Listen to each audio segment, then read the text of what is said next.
The Australian Financial Review. Once again, a big consulting firm is back in the headlines.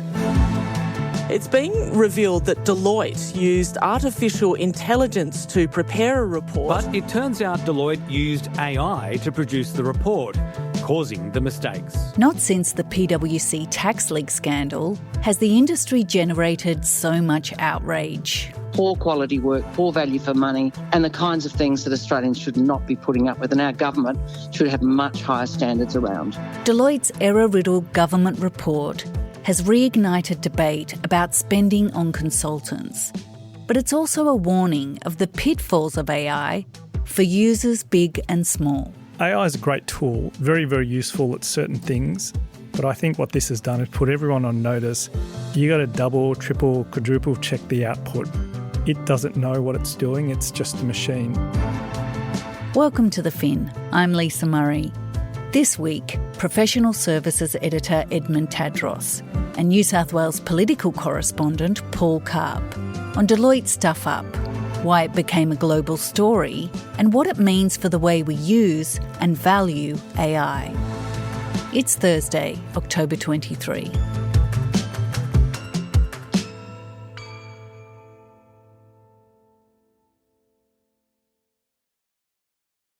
Hi Ed, hi Paul, thanks for coming on the podcast. Hi, Lisa. Hi, Lisa.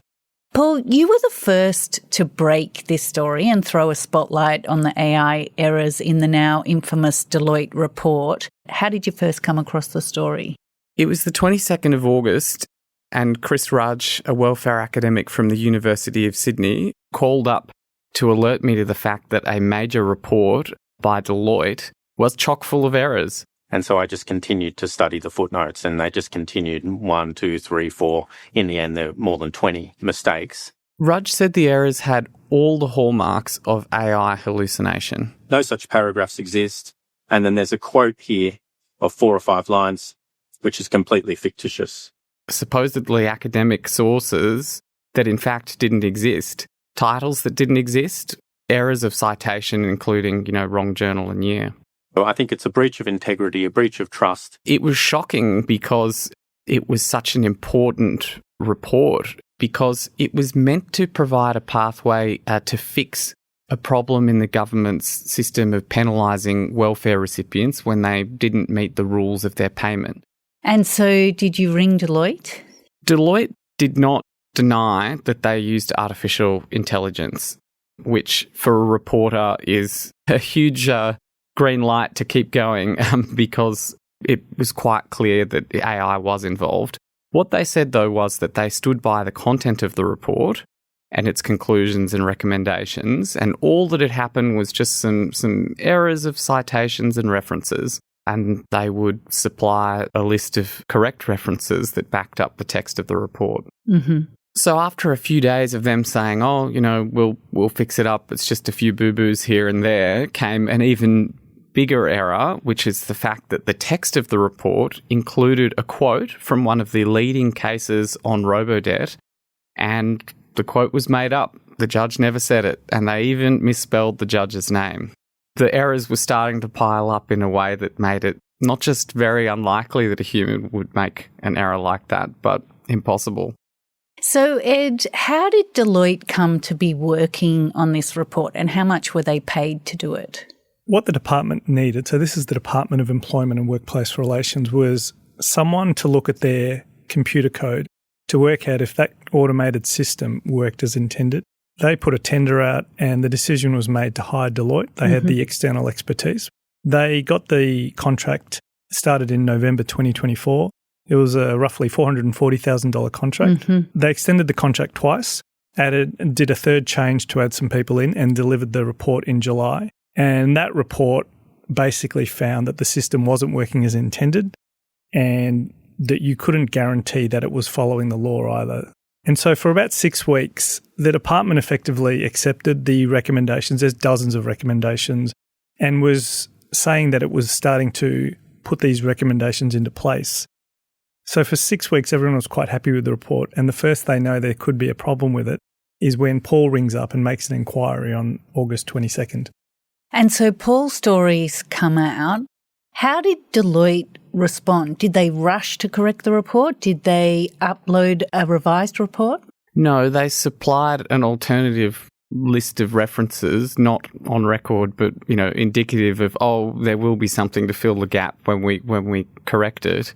I think part of the problem is that the report should have been taken down immediately. And this is a point that the academics who are miscited have made to me, is that, you don't leave false things in the public domain. When you know something's wrong, you take it down. And you have incorrect information about other people's work. Exactly.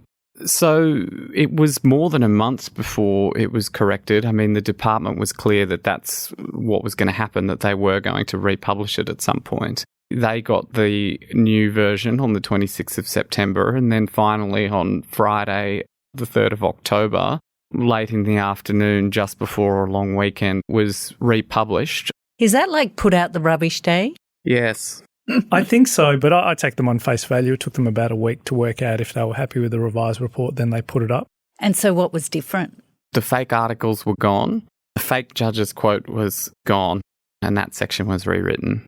There were long footnotes, often citing multiple journal articles and books to backfill those gaps and justify the conclusions in the text of the report. It looked like a student, rushing to submit an assignment at 10 minutes to midnight and grabbing for multiple sources to try and justify a conclusion that they'd already written. Notably, the only reference on the website was a few citation changes, which I think Paul would agree vastly understates the changes that were made. And the other key change is that Deloitte has put a section into the methodology with details of the AI tool they've used, which is new. The department knew that AI was being used, I think. It's not quite clear. There's sort of mixed messages on this. But now they've said we've used AI. Explicitly. They've explicitly said we've used AI. One of the academics has said that they think that the text of the report itself is the problem, that the text sounds like it's written by AI and is gobbledygook. And, there's a real question about whether this is a legitimate way of correcting the error, to just come up with a list of things after the fact that you say were involved in the cognition and the research and justifying what was written in the report. But there's a question mark over that. The revised version went up on October 3, and Ed, that's when the department really started to come under pressure. Senate estimates hearings were scheduled for the next week. What did we learn in those hearings, and how did the government handle it? So the Senate estimates hearings were scheduled to start from October 6, and both the Department of Finance, which sets the rules of how the government buys goods and services, and the department involved in the report, the Employment and Workplace Relations, was scheduled to appear. And waiting in the wings were the senators ready to hit them with questions about the Deloitte AI report. Senator Pocock. The only reason we know about Deloitte here tonight is because of a journalist, the AFR. Where is your responsibility as the custodians? The other thing we discovered from the Senate estimates hearings was that Deloitte was going to repay about $100,000 of the $440,000 fee, and that outraged quite a few people. And this case of a $440,000 payment for a 6-month contract, which would have bought us 4.5 public servants for a year inside the department. So Green Senator Pocock was very upset about that. It is deeply shocking, not just to me in terms of value for money, but also in terms of the appalling quality of the work, and I am concerned.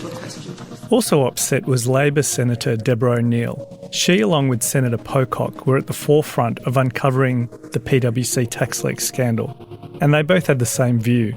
Deloitte should refund all the money for the report. O'Neill wasn't in the Senate estimates hearing for the Deloitte AI issue, but she told me it would all be laughable if it wasn't so lamentable, and that a partial refund to her really looked like a partial apology. She also said that the government, instead of hiring consultants, should just get a ChatGPT subscription. It would be cheaper. In Senate estimates, Natalie James, she's the Secretary of the Department of Employment and Workplace Relations and a former Deloitte partner, fielded questions for 20-30 minutes about the whole matter. My people should not be double-checking a third-party provider's footnotes. That reveals that the first time they knew there were problems was when Paul called, which is pretty extraordinary. Natalie James is pretty upset. I am struck by the lack of any apology to us, and I am struck by the lack of any apology or acknowledgement that the academics and journalists who identified this. She has this great comment, which is, why are we checking the references of a third-party provider? That's not why we go to them. We go to them to get an evaluation that we can't do ourselves. And so we published a story about the revised report, all the problems with it, and the fact Deloitte was going to give a partial refund just as the rugby league final was kicking off in Sydney, which in newspaper terms is the worst time to publish anything, no matter how interesting or not it is. Despite that, it went viral around the world. Deloitte Australia has returned close to 100,000 Australian dollars to the Government of Australia after giving them a report full of AI-generated errors. The document was so error-ridden, it had to be republished. Deloitte a admis son erreur, ils ont republié une version corrigée. Una de las 4 consultoras más grandes del mundo tuvo que devolver parte de un contrato millonario en Australia.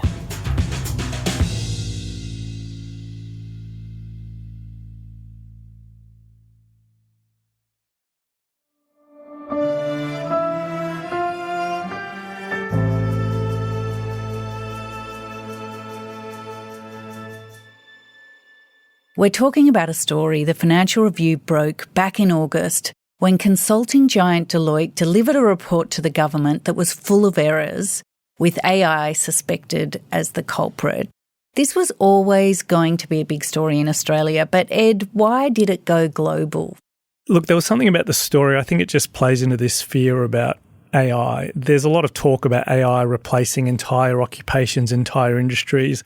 I'm a massive skeptic of that. I think about any job, there are some bits of it that AI is very good at automating, but really any human connection, any judgment, which is the heart of most jobs, AI can't do that because it doesn't understand. The story quickly got picked up. It was all over LinkedIn. The Financial Times did a story, other outlets overseas, Instagram, and of course TikTok. $440,000. You've got sleep-deprived grads sprinting on an AI hamster wheel. What did you expect was going to happen? Friday before a long weekend, and we all know what Friday is, taking out the trash day. That is when, if you do not want something to be... This is also the first example of a big brand outside of the legal sphere that sells AI and sells its expertise in AI getting tripped up by the technology itself. And it got tripped up for the simplest of reasons. It didn't check its output. I think the story resonated because it calls into question the business model of consultancies. So people question, do they have genuine expertise in subject matter? And in this case, it would appear, no, they'd plugged something into AI in order to create a simulation of expertise and come undone because it wasn't factually correct. Also, we're at a tipping point now in the use of AI in professional settings where people are starting to be introduced to tools that they use day to day in their own jobs. And they're asking themselves questions like, is this an improvement on what I otherwise would have done? Can I trust what this tool tells me? Is this going to replace me one day? And I think that the reason that this story resonates is it pushes all of those buttons, and maybe it's a bit reassuring for people that they're not going to be replaced if the product of AI is so flawed. I might disagree slightly with Paul. It's a big story, but there were no other examples of AI errors turning up since. There probably are, but if this was a systemic problem with the way Deloitte did things, we would have found other errors quite quickly. You could see this as a bit of overreach from Deloitte. What are they doing academic references in an article? It's really a code review of how a computer system works. So there's a mismatch there between what they were doing and what they should have been doing. If they wanted an academic research, the department would have got academics to look at it. This was about code research. So I think there's a scope problem within Deloitte, clearly a review problem. How this got out sort of beggars belief. Ed, how did this affect Deloitte? What has been the hit to its reputation, and do you think they'll actually lose work over this? When something like this goes viral and goes global for a Big Four firm, the global entity gets involved And what people have always told me about any of the global entities for the big four firms, so Deloitte, EY, KPMG and PwC, is the global entity is where dreams go to die. That's not a good thing for the local management. So at the global level, Deloitte's been embarrassed by this. It's become a sort of punchline of a joke about AI use, especially given how much it and all of its rivals talk about how expert they are in AI. It's been tripped up by the most simplest of things. So the global entity definitely got involved in some way. They're not going to make this mistake again. I would suspect that they'll have a look at the way they review all AI output.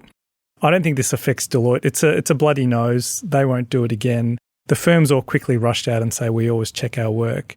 And it might cause them to pause a bit and to really concentrate. I think one thing that will happen is consulting firms will have to start to declare, or they should really, how they're using AI. Because it makes a difference knowing that. If you look at a report and you know some bit of it is created by AI, you just look at it more carefully. Some media companies do dot points with AI and they just declare it. So the reader at least knows to just be a bit more careful when reading those. A human being with judgment hasn't done it. More broadly, I think this will make clients start to really question the way AI is used by consultancies. Within all of the consultancies, there's sort of an edict.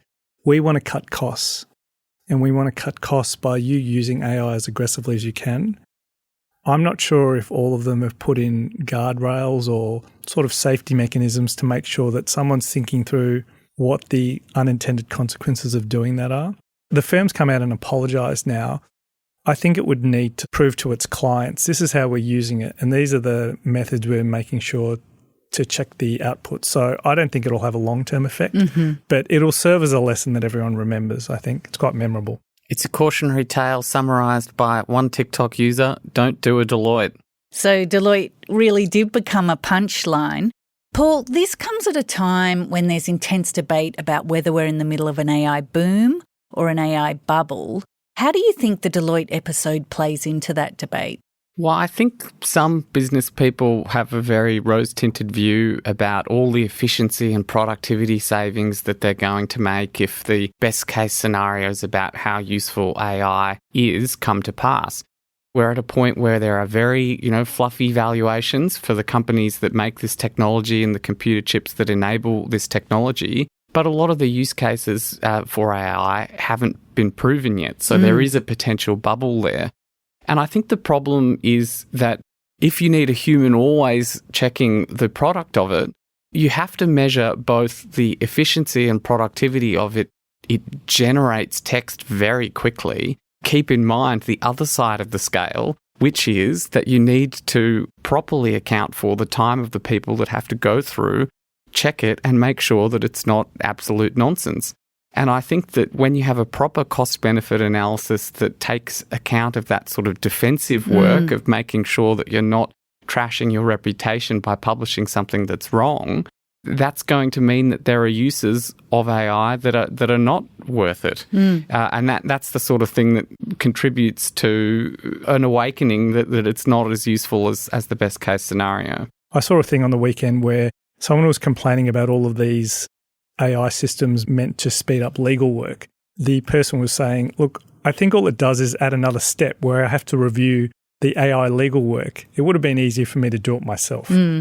Valuations are based on the future use cases of the technology, future use cases that are not yet proven. And so what the technology needs to do to justify these stonking valuations is well ahead of what people are actually using it for and can have confidence that it can do accurately today. AI essentially helps you do some things quicker, but it's not a shortcut to actually doing the underlying work. And if you try and use it as a shortcut, you'll run into problems like this. So a final question then. Deloitte has corrected the report. They've paid back some of the fee and they've promised nothing like this will ever happen again. Is that the end of it? Is this a helpful cautionary tale, as Ed said, or is it a sign of more to come? You would assume that other people will make the same mistakes. Like any new technology, people overreach with it. I'm waiting for the company that uses an automated AI robot in the place of human judgment and comes a cropper. I think that's the next logical example. Or people using AI to cheat on exams where it's important they have the knowledge. That's probably another thing we'll see. So we're going to go through a whole series of these things as collectively everyone learns how to use AI properly. AI is a great tool, very, very useful at certain things. You sort of learn what those things are by using it regularly. But I think what this has done is put everyone on notice. You got to double, triple, quadruple check the output. It doesn't know what it's doing. It's just a machine. I think we're going to see more stories about junk AI, but it will have different consequences depending on the context. So if you think about a self-represented litigant in court who uses AI and it makes up a citation, we're going to see so many examples of that sort of thing. And it's terrible that it happens. You shouldn't make up citations in court, but that's going to become a bit of a dog bites man story, as we say in the media, where it's not that surprising that that happens. But an example like this of a major consultancy who's, obviously supposed to be extremely reputable, that's newsworthy every day of the week. And the other point to make is this is such an important story because of how serious the underlying issue is of the government's adherence to its own welfare law. Is it paying hundreds of thousands of recipients of welfare correctly, or is it illegally docking their payments? And because it's such a serious issue, it merited more human attention. It merited having the checks and balances that would mean that it would be impossible for a fake quote and fake academic references to be included in the report. And that's what we're going to see. We're going to see an increase in guardrails to try and weed out these more egregious uses of AI. The underlying report was about a robo-debt type situation where an automated system in the welfare area wasn't doing what it was meant to do. What we have with Deloitte is an echo of that. It's using a black box to help it produce a report that's very important about a very important system and failure of government. And it hasn't checked its output because the system's not doing what it thinks. There's parallels there, I think. Thanks, Ed. Thanks, Paul. Thanks very much, Lisa. Time to log off. Thanks.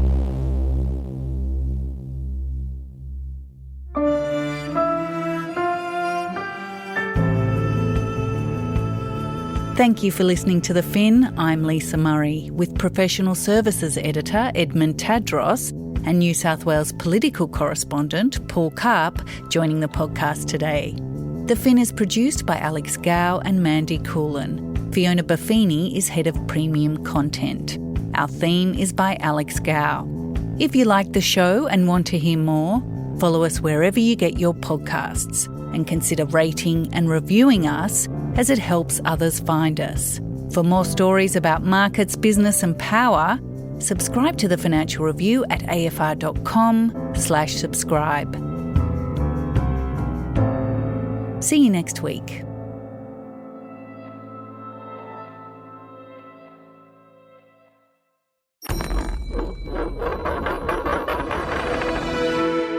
The Australian Financial Review.